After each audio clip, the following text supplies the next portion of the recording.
Ladies and gentlemen, you will recall that there was a protest by workers of Benstowe Nigeria Limited here in Bonny Island, which was masterminded by the National Association of Plant Operators. Today we have the president of the National Association of Plant Operators here in Bonny Island to tell us about what you need to know, what led to the protest, and information that would help you to get to know what's happening here in Bonny Island. My name again is Moses Waribo, and this is Think Tank TV. Do well to hit the subscribe button, give us a thumbs up, do an email to us, tell us how we can be of service to you, and we'll be here to serve you. Thank you so much for joining us, sir. Thank you very much. All right, so I'd like you to formally introduce yourself to our viewers. My name is Comrade Harold I. Benstowe, the National President General of the National Association of Plant Operators. It is an associate affiliate trade union of the Trade Union Congress of Nigeria, TUC. Wow, remarkable. Good to have you in the studio. Thank you. All right, so let's look at, you had a protest some weeks ago, or a few weeks ago, that led to the shutting down of Benstowe Nigeria Limited. For the record, Benstowe Nigeria Limited is a contractor with the NLNG, and NLNG is here in Bonny Island, Rivers State, Nigeria. You had a protest with Benstowe that your workers had a protest with Benstowe that led to the shutting down of the site for about 3 weeks. Can we have a background of what exactly happened? Really, the workers of Benstowe happen to be members of the National Association of Plant Operators. We are given a letter from them signed by over 1,000 of these workers and applying to be members of NAPO. And we issue them our forms and they fill our forms to become members. And as a result, by law, we have right to now organize them in their workplace, because Section 40 of the 1999 Constitution is clear that the Nigerian workers have the right to either form or join a trade union of their choice.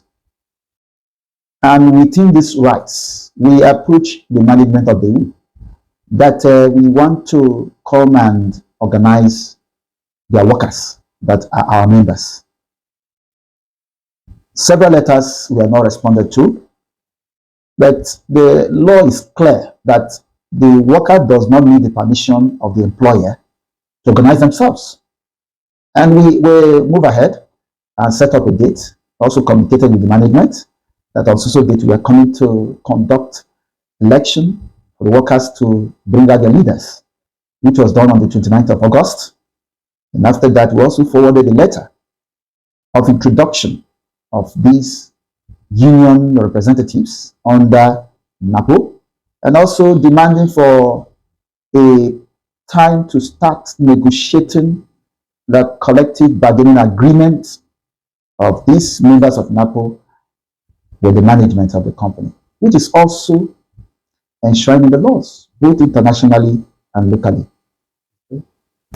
All right, so you said you did several letters to the management. We want to find out from you what degenerated, what actually happened. Because if you're, like you're saying, you were working within the ambit of the law, you held a meeting with your members and did an election that led to the leadership of the NAPO in the different companies, I suppose. Now, what now led to the degeneration of the understanding you had with your workers and the multinational that led to you going out on a protest? Because I'm aware that even in the trade union laws, there should be efforts that should be made by the trade unions if there's a misunderstanding to the multinational and probably give ultimatums. Was that arrangement done before you now pulled out to the road to cause that protest that led to the shutting down of the site for about 3 weeks? The fact is that we wrote several letters, right from the month of July. The who have not been coming up for any discussion. Okay. In fact, some of the companies who went, like Evomec, that is also part of that project, SICO, they usually refer us to the SCD, Saipen, Chioda, that are the major contractors. Okay, they are sub. Yes. Okay. So they said that whatever happens in any of these companies, that the joint venture should be aware. In fact, they refused any of these subcontractors to negotiate their union. Not to talk of negotiating. They said they want just one union to run the entire company. And the worker said, no, it can't happen. In fact, they went as far as even deducting the checkup dues of these workers that are not yet unionized. I was given to Mr. Few. And the worker said, no, it cannot happen. In fact, that is stealing. You don't just remove money from the worker's salary without their consent. These were all the issues that was going on. In fact, when we even notified them of this election, first, SICO went as far as terminating the employment of over 42 workers from SICO that are also part of this contract under the SCD. And after the election, and the letter was served to them, the next thing they did, on the 5th of September, workers just resumed. As they resumed, to their greatest surprise, they met the military at the gates with Andy Jaja and Clifford was calling names of workers that were relieved of their employment. Right. So was this done before the protest or after the protest? It was done before we went on that protest. Okay, so on what ground? Because one we want to ask, will the company, of course, the company should be acting based on reactions from whatever they've had or they've gotten, information they've gotten. So what actually happened? Because if this was done before the protest, why would the company wake up and perhaps stop the work of some of their employers who they personally employ? They said, why must they join the union? That they have given them a union that they will join. They went and now joined another union. And the law said the employer had no right to interfere in any of the activity of the workers. So imposing a trade union on the workers is purely wrong under the eyes of the law, both national and international laws, more especially Convention 87 of the ILO Convention 1948, Article 1 and 2, clearly states that the workers on the one hand and the employers on the other hand have right to independently form their union, make their laws without the interference of each other. So by what we see in Nigeria, more especially in the construction sector, it is the management that now select workers that will run the union of the workers, which is properly wrong. And we told the it is no longer business as usual. The workers have the right to decide their union, their rules. The only business they have with you is to offer you services and to come to a round table for discussion.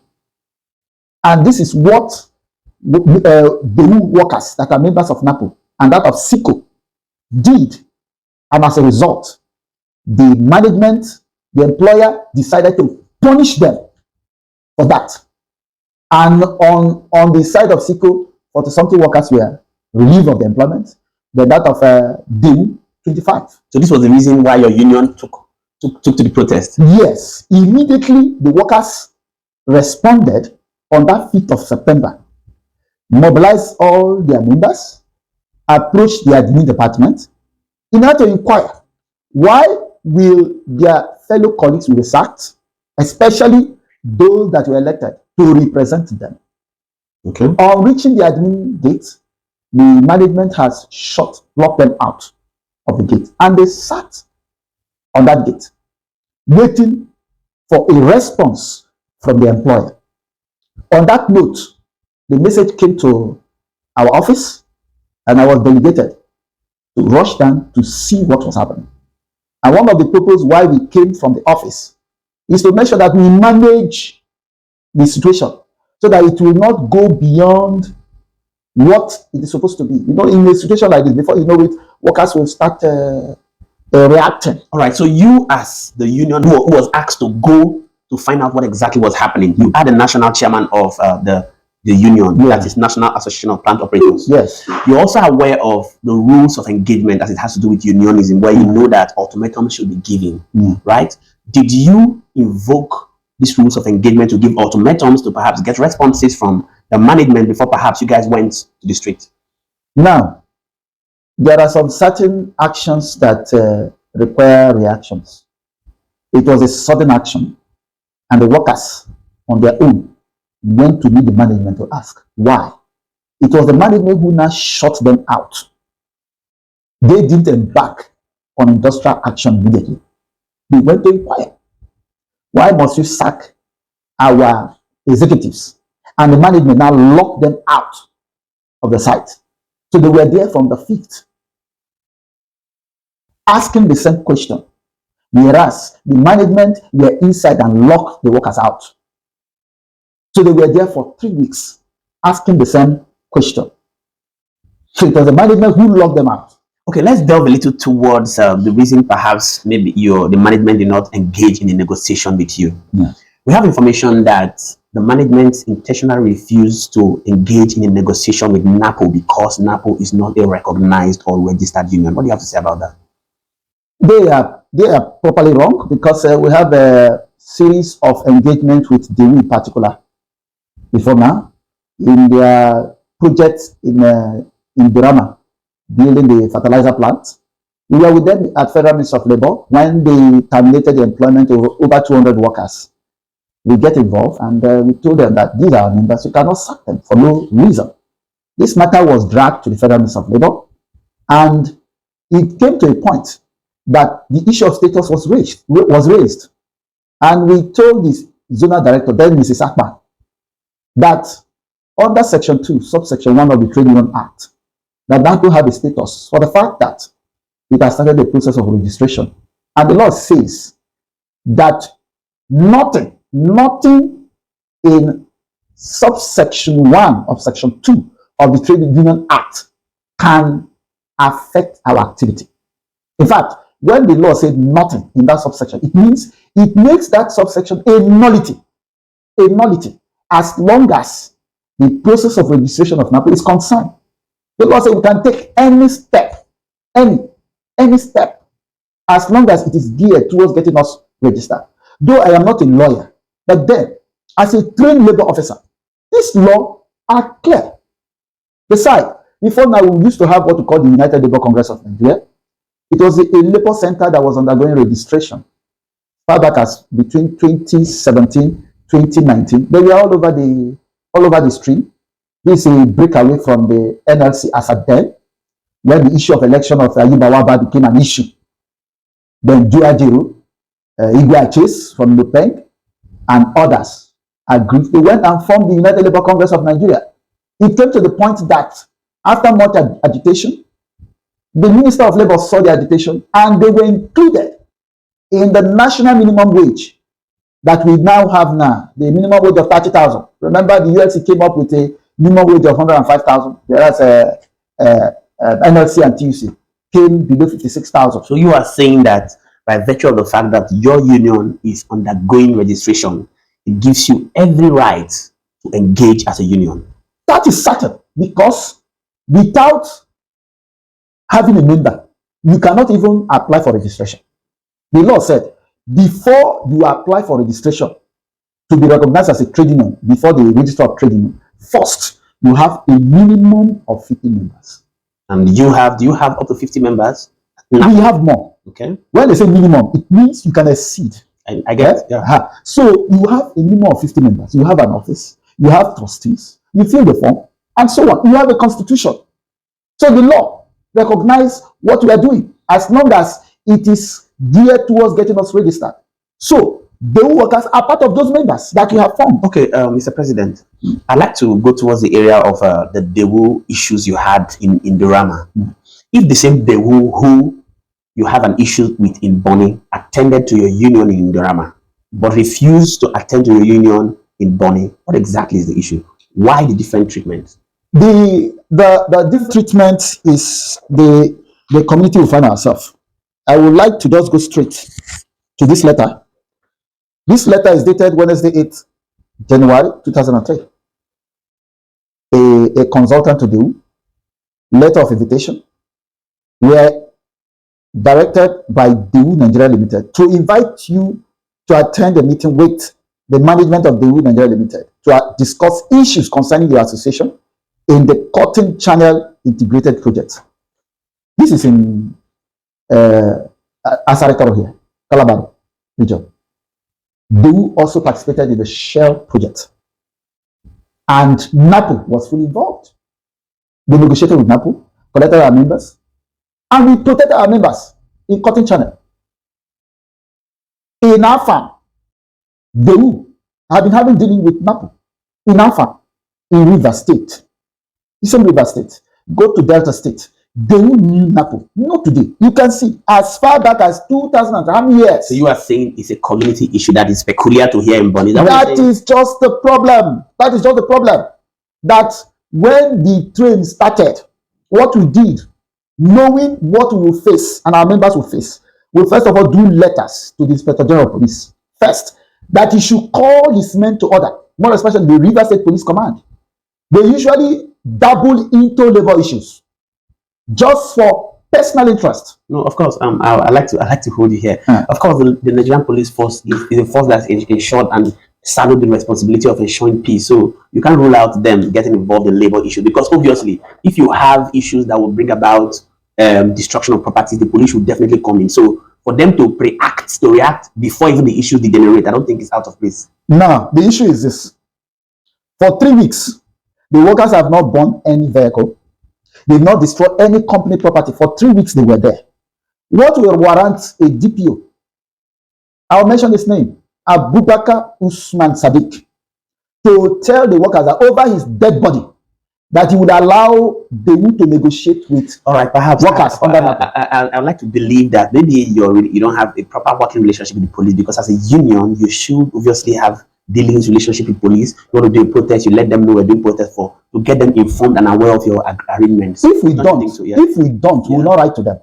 Okay. We have series of letters we wrote to them. As I told you from the onset, we have to do a letter to the Inspector General of Police, because we are not comfortable with what is happening in River State Police Command.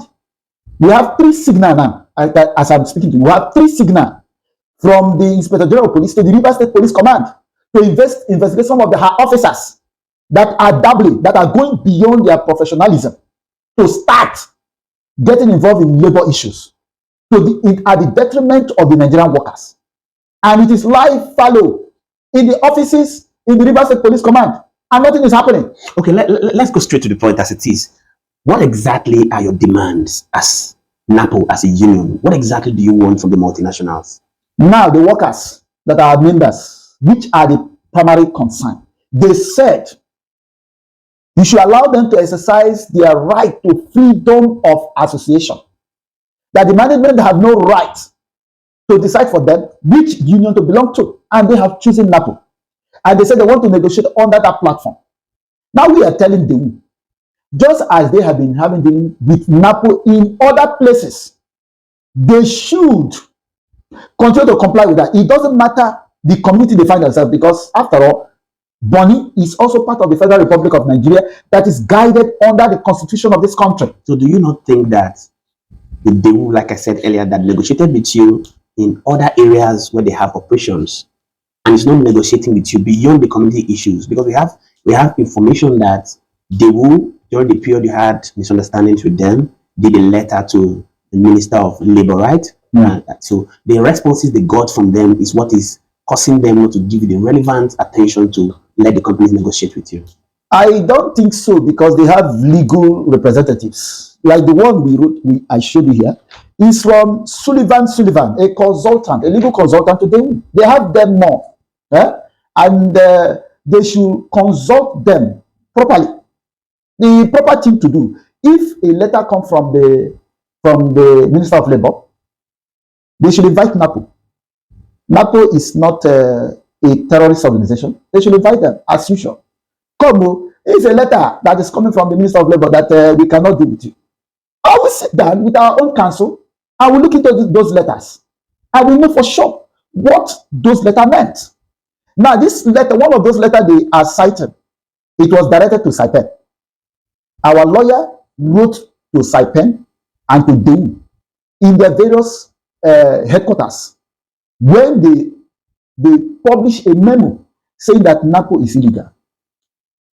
And our lawyer responded and told them that there is no how that NAPO can be illegal, because one, NAPO is registered under CAMA, Corporate Affairs Commission. We have our CC certificate dated February to the 1st, 1989.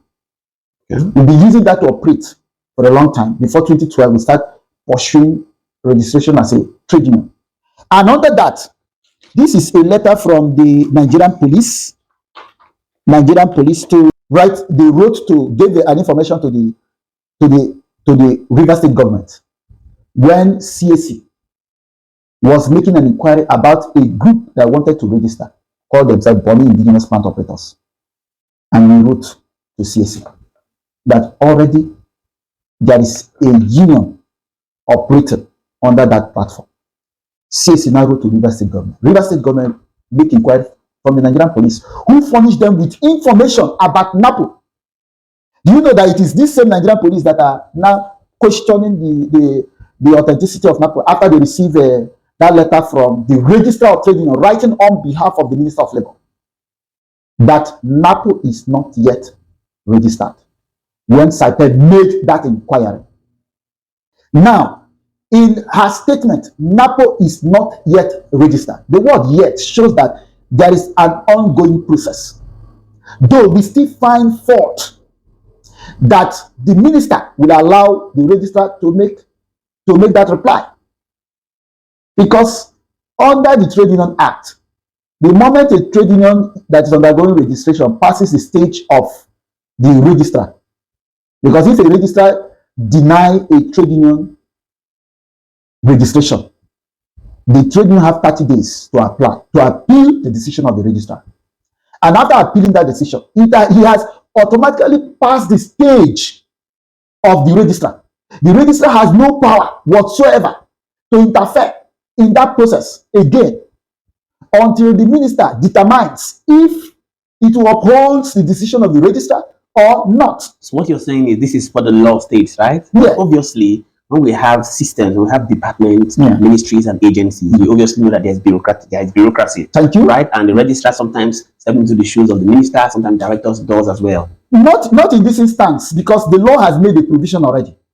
It is the minister. If the minister want to give any reply to Saiped, it will only go through TUSA, Trade Union Services and Industrial Relations, where our appeal is stationed.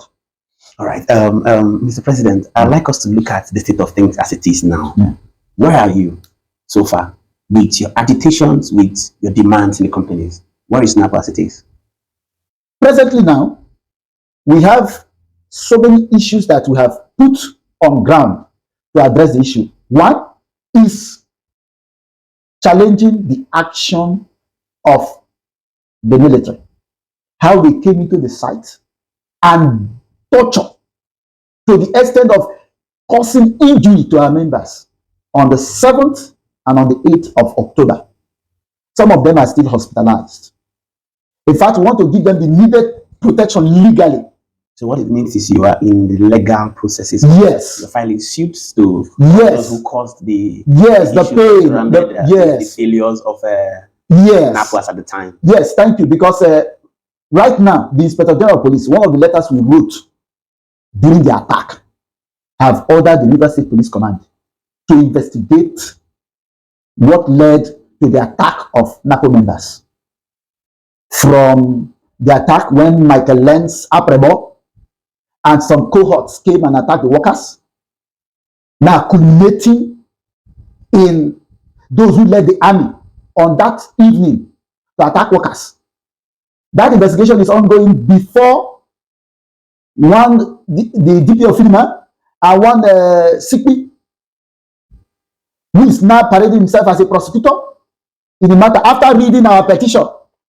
Okay, so we are obviously time bound, so we may not be going so deep into most of these issues. So we'd like to find out from you, as it is, as soon as these legal issues are handled, what is going to be the way forward?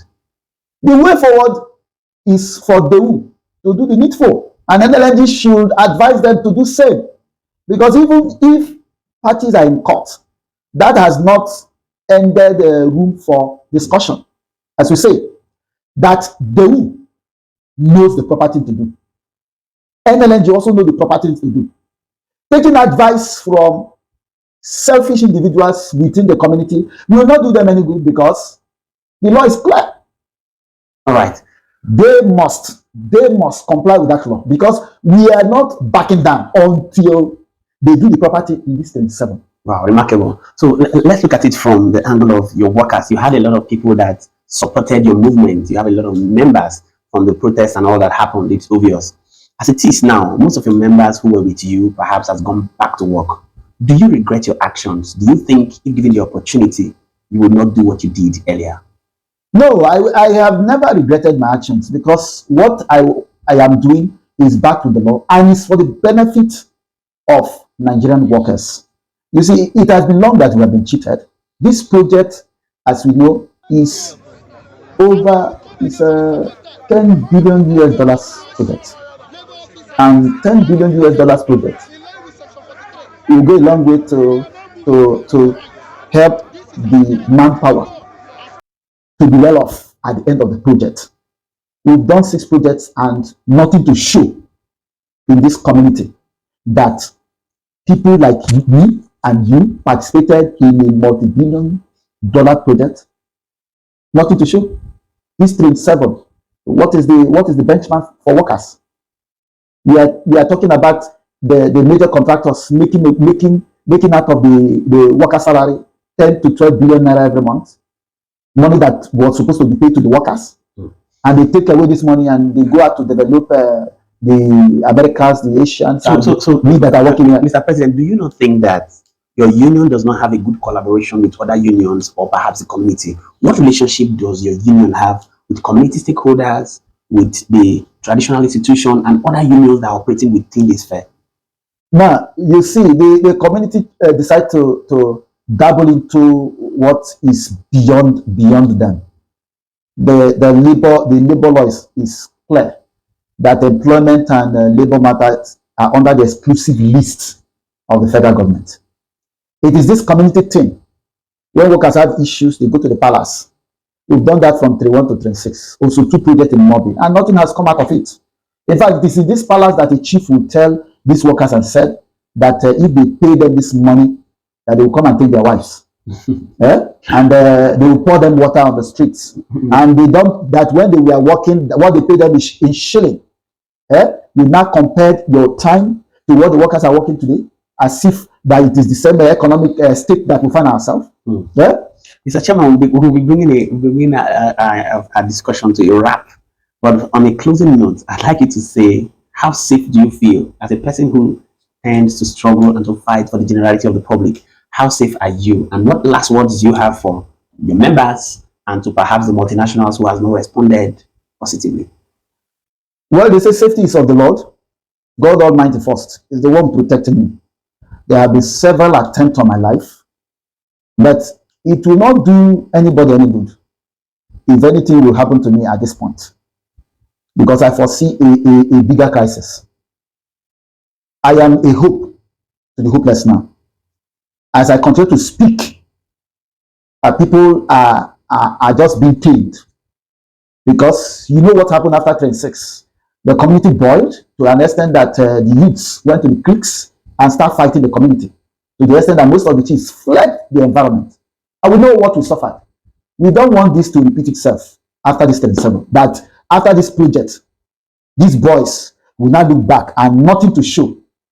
I don't think it will be easy. What are your last words? What are your last words? That I am today a peace ambassador. That the community, the Bonny Chief Council, should support this movement and advise MLNG and Benstowe and Saipem to negotiate with NAPO, as the workers has accepted NAPO, that they should negotiate with NAPO, and they should tell the company to return back all those boys back to work. We cannot afford to embrace another crisis in Bonny. So I'm also encouraging the workers that they should calm down. It has not gone beyond our powers, that we are doing our best, that they should still be patient, that we'll get to that bottom. Wow, thank you so much for joining us, Mr. Faith. It's been a good time having you on set today. My name again is Moses Bible, and we had with us the president of National Association of Plant Operators here on Think Tank Team. Do well to hit the subscribe button.